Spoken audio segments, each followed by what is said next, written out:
Brought to you in association with Grendel Press. This is Werewolf the Podcast, a serial killer drama.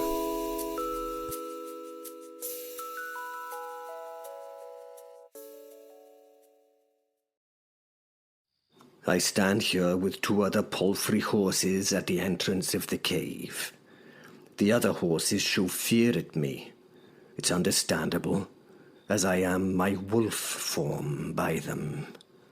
They are tethered so that they are forced to hold this spot. Together, we are bait for the Wyrm. I wear a palfrey skin hide over myself to act as camouflage for what we attempt. We wait for the Wyrm to come snatch me. Once snatched, then we'll see, I suppose. But before we continue, let us travel back in time to earlier this day. Alas! Alas, fair William! Yes, Percy was in full flow, arms raised to the sky. A once beautiful and brave man! His hands now swinging in a huge dramatic display of drama, in a dramatic, drama-driven way to the body on the floor. Verily, verily, we look upon the husk that was once your soul's home, despondent with grief. Percy decried. Yes, decried is a good description of how Percy delivered this speech. Death has him mounted upon his skeletal steed, ready for his final journey to paradise, which one as worthy as him deserves. But not yet, I beg you, not yet. He is too young. Carried on Percy in full flow for this monologue as if he had a great crowd to watch this performance, which he did not. I say, Percy, said Gervais. Do not let that unworthy wraith take him from us, God! Percy paused, wiping his eyes with a kerchief. I say once more, Percy.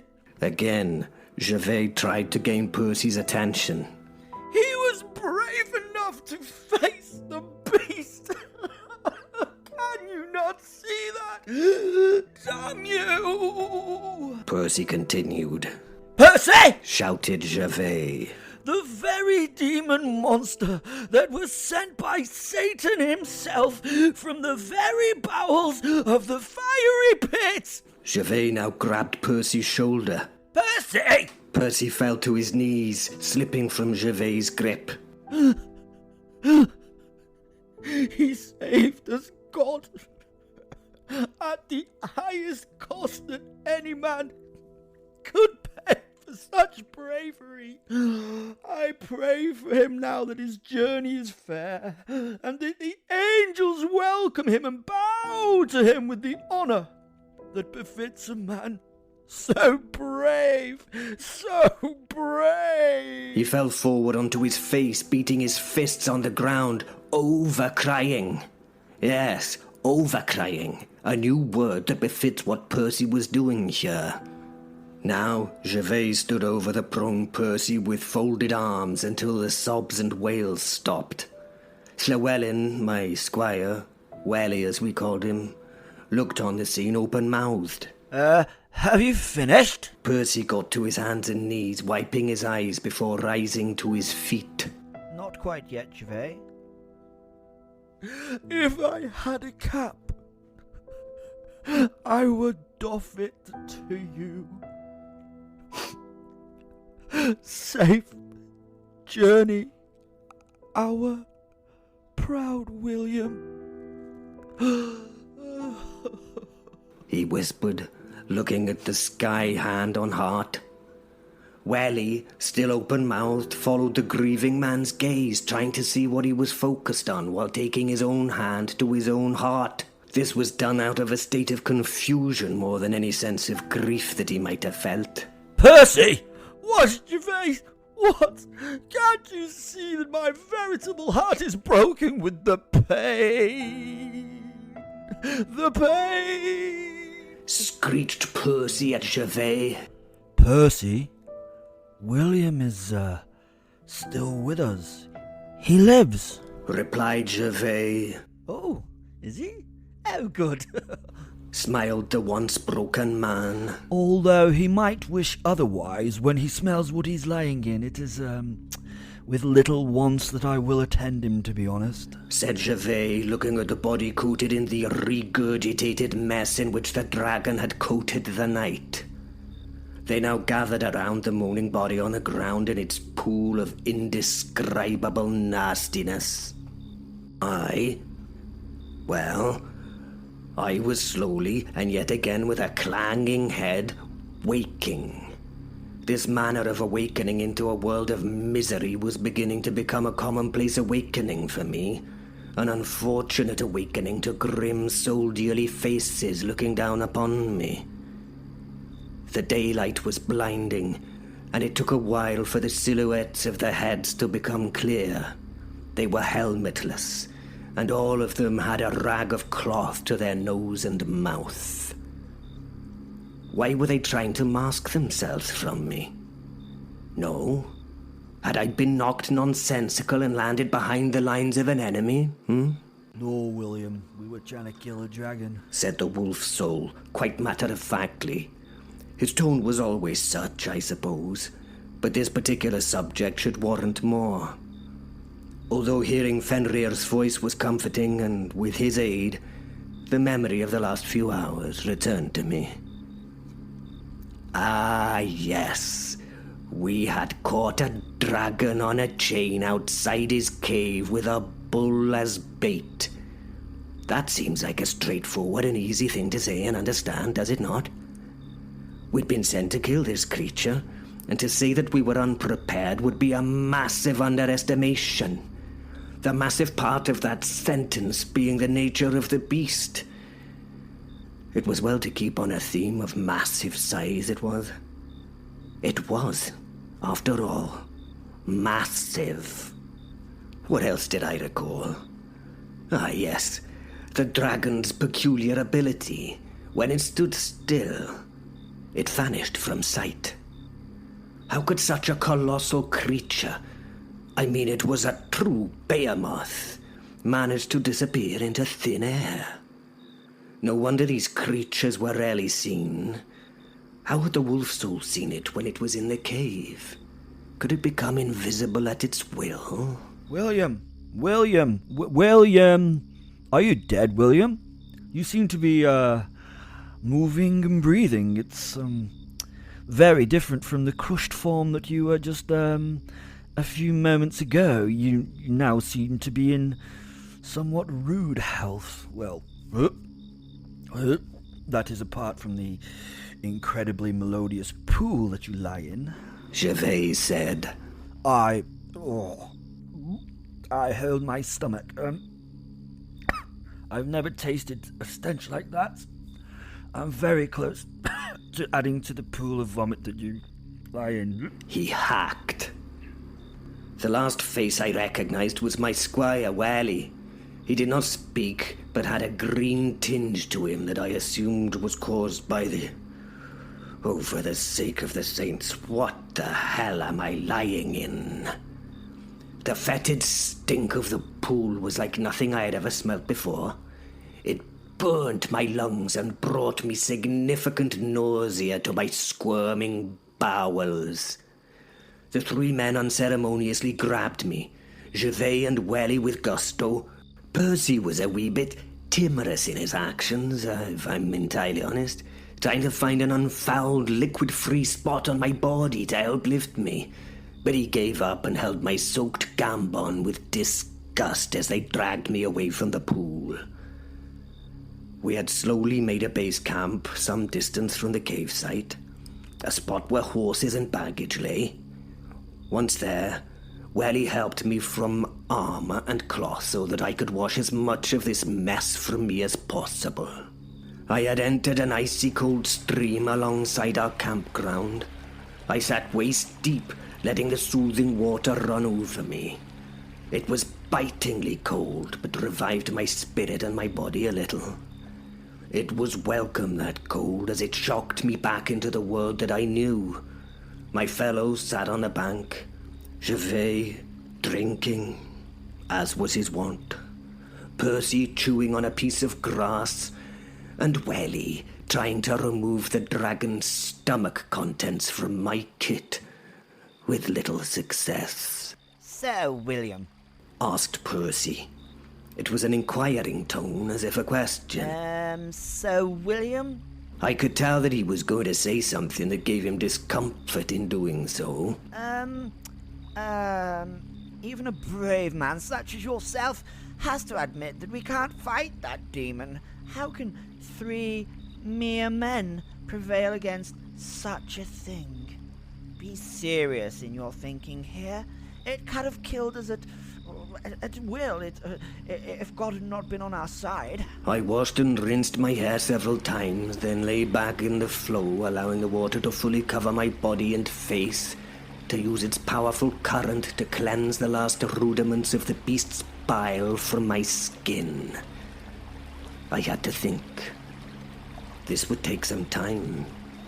I felt a mix of emotions, fear, frustration, and a lingering sense of failure. Eventually, sitting up and getting to my feet, I smiled at Welly, who stood with fresh linen with which I could dry myself and try and rub some heat back into my now numb limbs. My wolf soul was relaxing on a bank at a little distance. I sensed his dismay at what had happened and the fact that he was deep in thought. He lay on his belly, stretched out to full length. His head rested on his front paws, and he looked as concerned as a wolf could look. I could hear him contemplating the nature of the worm inside his head.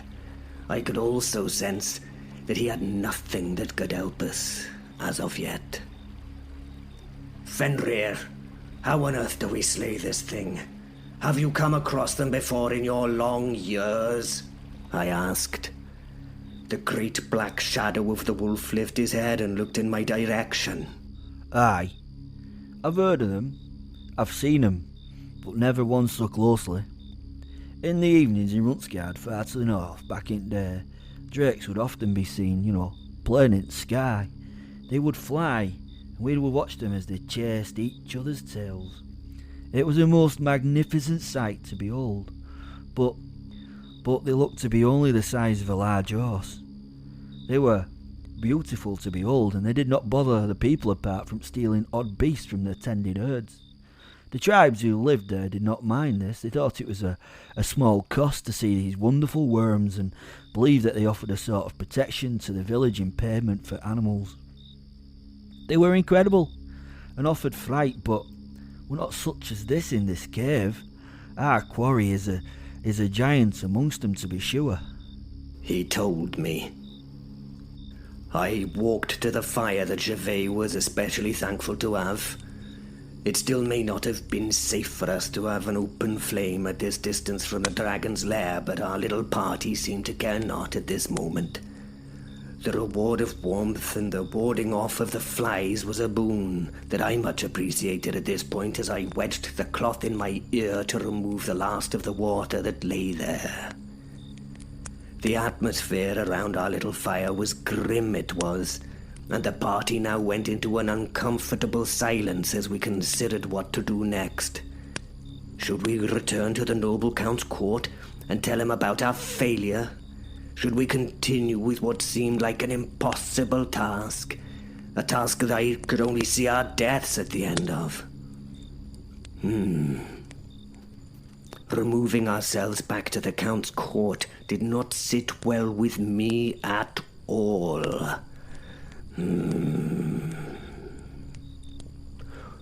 Once dried and robed, I sat on a handy log by the fire. Something bubbled in a pot over it, and it smelled good to me, it did. To this ravenous man. My eyes met Welly's. "It's beef," he said. Of course it was. I smiled in response. It seemed wrong to waste all that good flesh. Laughed Welly as he stood up and got something from our baggage. A few moments later, my squire pushed a flagon of rough red wine into my hand, and I emptied it in silence, staring at the bottom of the now empty vessel. There was no chatter, no discussion of the day. This was time to process what had happened. Over the next few decades, I learned to recognize moments like this.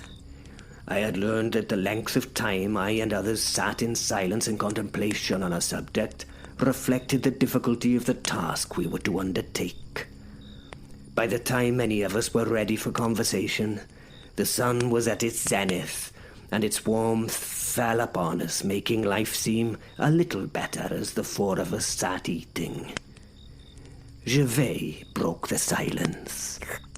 What now? He asked as though one of us had an idea of what to do.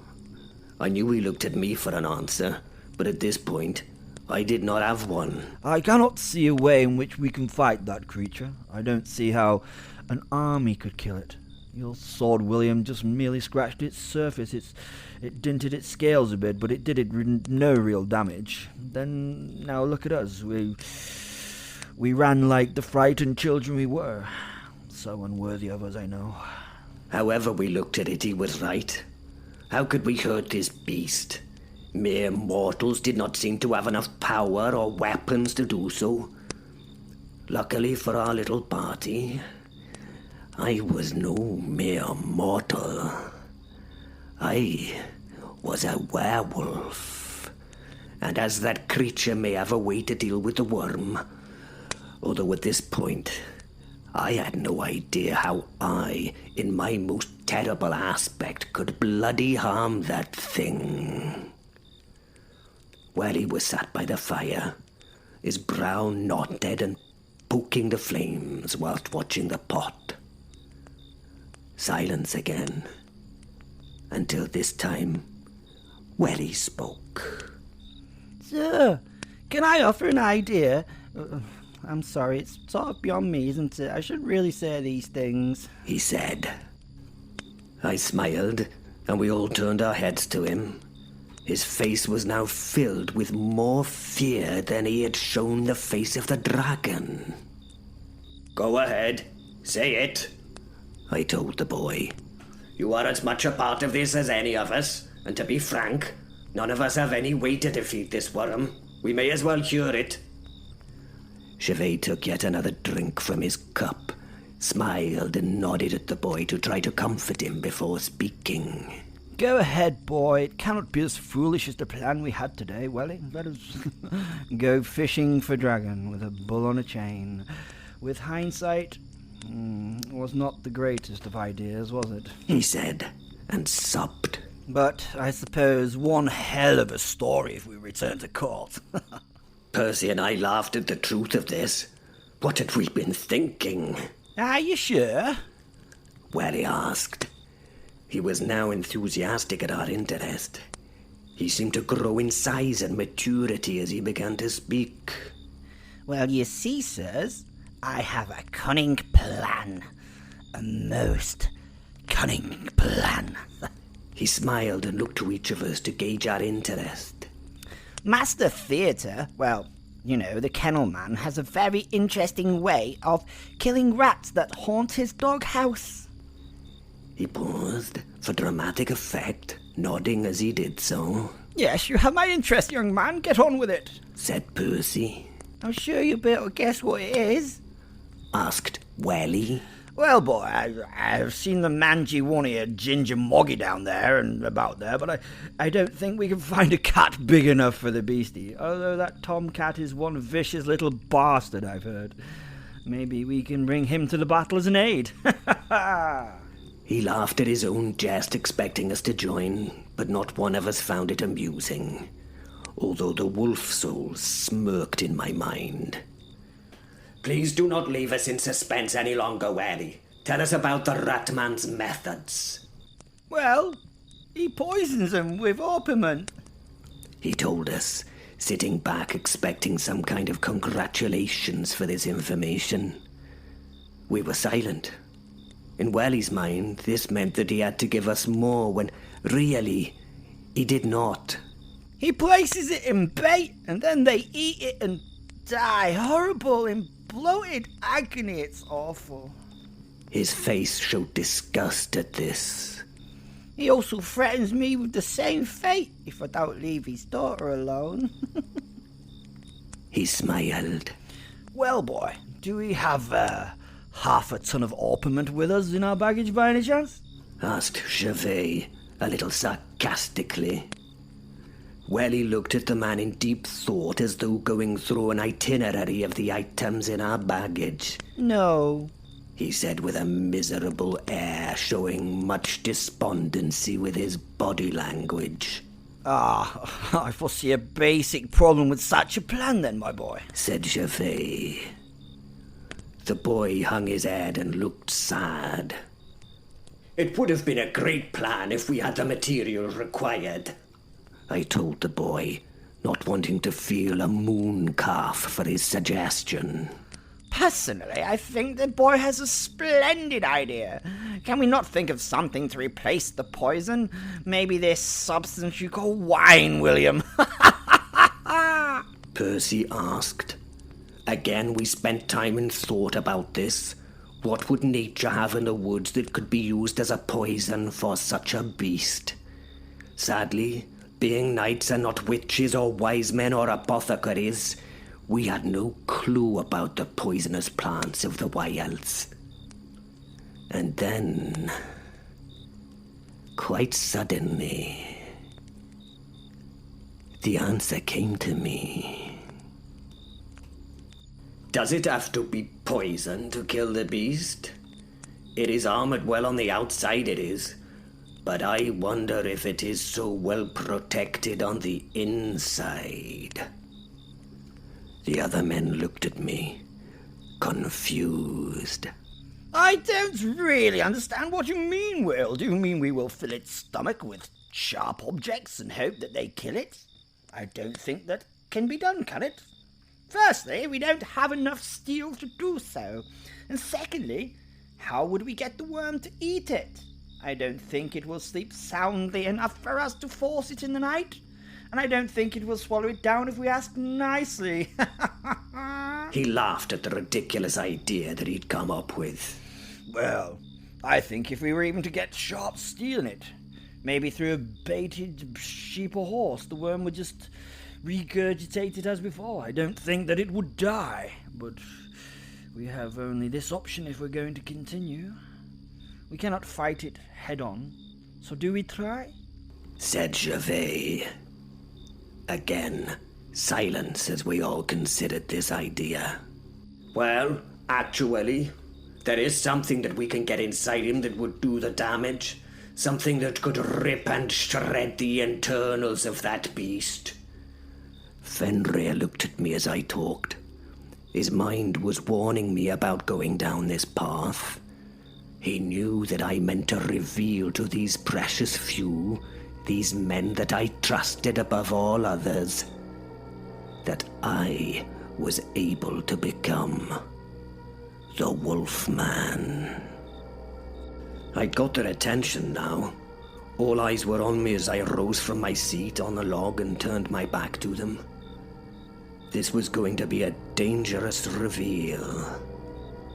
If I did this, I could not undo it, and my secret, which might also become my downfall, would be out. How would they take it? Would they think that I was bewitched or mad or a demon? I was going to tell them a semi-awful truth. I would tell them that I could become this demonic black shadow, this beast with sharp claws and ravening teeth. It could culminate in them fearing me and running from me. It could lead to my best and only friends denouncing me, and from there, being burnt at the stake and excommunicated. I looked at the wolf soul, my invisible friend, but he offered no succor and no support. It's by your own hands if you decide to do this, William. Just your choice. I stood and walked a little from the fire with my back to them as I thought about how to deliver this news, this truth, this awful truth. How would they deal with it? How could they comprehend that I was what I was? I breathed deeply and prepared myself. So, I guess at this point, you're going to tell us you can become the Wolfman. Gervais interrupted my preparation. What? I froze. I beg your forgiveness. Sorry, William, but your indecision has become a little bit dull, and we need to press ahead if we are going to do anything. I do not mean to steal your limelight, your thunder, but, we know. He told me. I turned to Gervais and Percy. Yes, I'm afraid it's true, William. We have, known about your, furry condition for some time.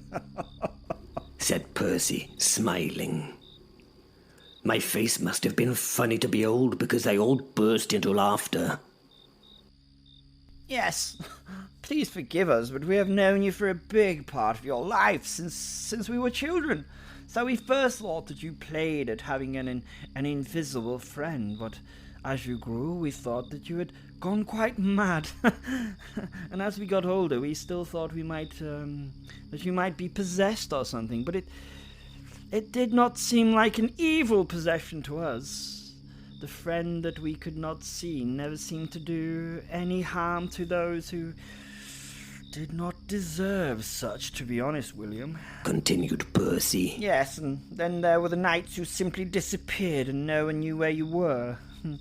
People saw a gigantic wolf, or part man, part wolf, in the keeping castle. These sightings always seemed to coincide with you not being there, if you know what I mean. Not difficult to draw conclusions. Then there were the mysterious things happening to those who were, let us say, not your friends. It was also the description of the assailant in all these cases that made it somewhat evident, let's say. Oh, yes, and yes, don't forget that you seem to be able to heal from the most horrendous injuries. I personally thought and told those close to the God must have blessed you. Then you took that blade through the thigh muscle. I saw it shatter the bones, and the blood loss was horrendous. William, people do not heal in an hour from a wound such as that, I'm afraid. Interrupted Gervais. Oh, yes, and Fenrir is not an imaginative name to describe something wolfy, is it? Percy continued. Even I have a rudimentary, knowledge of the sagas. So as you can see, it was with little difficulty that we realized that you, my friend, are the werewolf. I had to let this news sink into my mind. They seemed incredibly relaxed about this. Eventually, I smiled and I bowed. Why have you never mentioned this before, then? I asked. Well, William, I, for one, would not want to spoil your idea that you had a little secret, would I? Ha ha ha! Said Gervais. Also, speaking for myself, said Percy, it was somewhat bloody useful. To be honest, it is amazing how certain things get done around you, and as part of your friendship group, me, myself, I have never felt a threat from you, and you are my friend. I feel safer in your company. So why would I mention it? I stood there a little disappointed, I did, to be honest.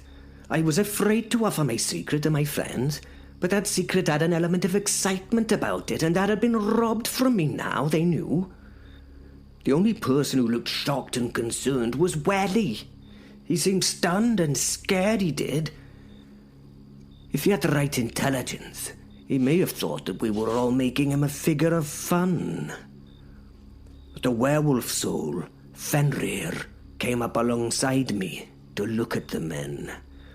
He had no clue either that they knew what they knew. I think he was confused about this. He thought that he'd been extremely clever when hiding the facts from people. Not so, it seems. As the men sat, I introduced the soul that was beside me. I would have rested my arm on his shoulder if he'd been a physical creature, but as he was not, I could not. This is Fenrir. He is a werewolf soul from centuries ago. He is my friend and partner in this wicked world, he is. He is an unusual angel, but nonetheless, he is one. He does not have shiny wings or armor of gold. He is a dark angel in bestial form. The men looked at me and nodded. I'm afraid you cannot see him, but he is always here. He talks to me, he does. The men looked at me and nodded. I can see through his eyes and sense the world through his senses. The men looked at me and nodded. When it is necessary, we can come together and form a wolf or a werewolf. The men looked at me and nodded. This was all I really had to say, and I stood beaming at my friends who now knew everything, and they just seemed to accept it. How amazing these three were that they could allow such a strange and somewhat dark thing to exist, and not fear or hate it. The men looked at me, and they nodded. They were very relaxed now. Show them, Will. For Peter's sake, so they believe all. Sent the werewolf into my brain. I turned to him, smiled, returned to my audience, and raised my finger. My robe fell to the floor as I became a thick black mist that entered the wolf's soul. It filled that insubstantial body, pouring quickly into the spirit like fine wine fills a vessel. I opened my new eyes. The men had risen to their feet, and they shook. The reality of what I was now evident. It was not a talking point any longer. It was real. They could see it. Percy stood transfixed and seemed to be on the edge of flight. Gervais, brave Gervais, had his sword drawn and was in a pose of prepared violence, ready for the wolf's charge. Wally had both hands covering his face. He hid his eyes like a tiny child at the sight. He wanted to look, but he did not. So it was with some amusement that I saw his index finger and middle finger split from one another to cause a gap he could see through. The physical shock that this action gave sat him back on his seat with his face covered once again. I sniffed the ground and the air as reality sunk in. I loved the strong senses the wolf gave me. The freshness of this sight was slightly spoiled by the stench of horses and the stink of humans. They relaxed and released his sword, which fell back into its sheath. Percy relaxed. The grimace of fear I recognized on his face fell away as he felt comfort and confidence return to him. William, you are, something quite something in that form, he said. Oh, and how I was. Almost as large as a pony, I stood before them. Huge for a member of the wolf's world. My paws were the size of a draft horse's hoof. I would not be mistaken for a normal wolf or a foolish dog. What made me more frightening than my size was my pelt. Darker than the darkest of nights. It was the matte black of the sooted steel. It drew the light and swallowed it as it did so. It was difficult to see me, even on the brightest of days. If you did not look closely, I would have resembled nothing more than a shadow. Then, finally, there were my eyes. They burned. When I say that they burned, I tell no half-truth or falsehood. They burned. The pits that my eyes formed burned amber, and the flames of that burning were visible when we wished. I must have been terrifying to those before me. Terrifying. The men looked at me and nodded. I then transformed into the Wolfman, 8 or 9 feet of muscle-bound humanoid, still shrouded in the matte black pelt, still with burning eyes. My muzzle was the size of a bull's, and it did not do so well at hiding those blade-like teeth that were in those powerful jaws. My hands were human.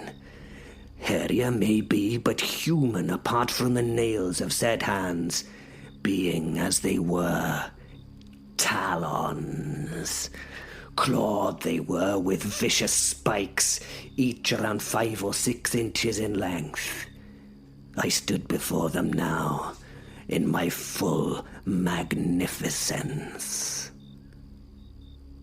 The men looked at me and nodded. Then I went back to the man. Oh, do not get me wrong, I am still a sight to see as a man. I am unfeasibly large in the population, broad of shoulder, strong of back, and regarded as something of a giant in this world. The men looked at me once more, and once more they nodded. Nothing was said as I got dressed and settled once more by the fire. Each was in a world of their own while they took on the camp's tasks. After an hour or so of work and contemplating over what they had seen, they all returned to the fire, which now roared and gave great warmth and comfort. It was marred with the facial lines of thought. I felt I had to break the silence, and as we were here for a certain task that would take us all to complete, I brought back the subject in hand, the tackling of the dragon. Time passed, and we sat and ate stale bread with some hard-rinded cheese, not out of hunger, you understand, but as something to do to counter our whirring minds. So, Will, we know the truth of the situation. I mean, thanks for that, but how will that help us in our task? I still think the dragon in its fastness is impregnable as any well-fortified castle, said Percy. I was about to agree. We needed something greater to help. But Welly, bless him, interrupted. A brave interruption for a mere boy. Still have my cunning plan, he voiced. We stopped our own quiet thoughts and looked at him. We knew the plan, but we had no idea how I, as a werewolf, would make that plan now applicable. We're all ears, Welly. Some of us much more than others. Gervais said, downing his 3rd draught of wine. Have you heard of the Trojan horse? He asked, as though we would never have heard of such a thing. Percy balked at this. Well, as you know then, that horse contained soldiers who were taken into city walls. Those well-fortified walls that were supposedly sort of held siege for 40 years. Those soldiers in Thorstein went and sorted city from within. They opened the gates from the inside, negating the warriors on the wall. He smirked and waited. I think he thought we would have understood his meaning as he filled his mouth with the last of his bread. We looked at him and nodded. But we wanted more from him. He looked confused for a moment, then continued with his story. Well, we place our werewolf in Thorstein and let the dragon take it. Again he grinned at his cleverness. We looked at him and shook our heads, not giving him the nods so frequently given this day. So, let's get this right. Will be in his werewolf form and in the cave of the beast. He cannot take the beast, even if it were there by surprise. Its scales are too thick, they're like iron plates. How does he damage such? No, you misunderstand me, Gervais. You'd be taken into the cave, but you'd also be taken into the dragon. He winked. And then once he's in the dragon, he tears his way out. We looked at one another. A boy, a wolf soul, and 3 men. This was ridiculous. I would certainly die. But it was the only plan we had before we would have to return in failure to Count and Lord. And so, I stand here with 2 other palfrey horses at the entrance of the cave. The other horses show fear at me. It is understandable, it is, as I am my wolf form by them. They are tethered, so they are forced to hold this spot, and we, together, are bait for the Wyrm. I wear a palfrey skin hide over myself to act as camouflage for what we attempt. We wait for the Wyrm to come snatch me.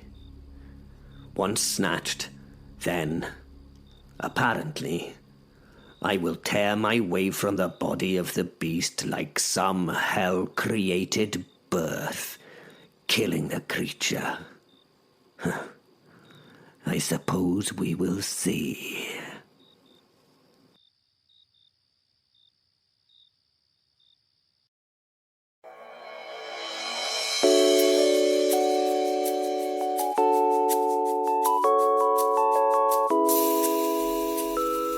Brought to you in association with Grendel Press.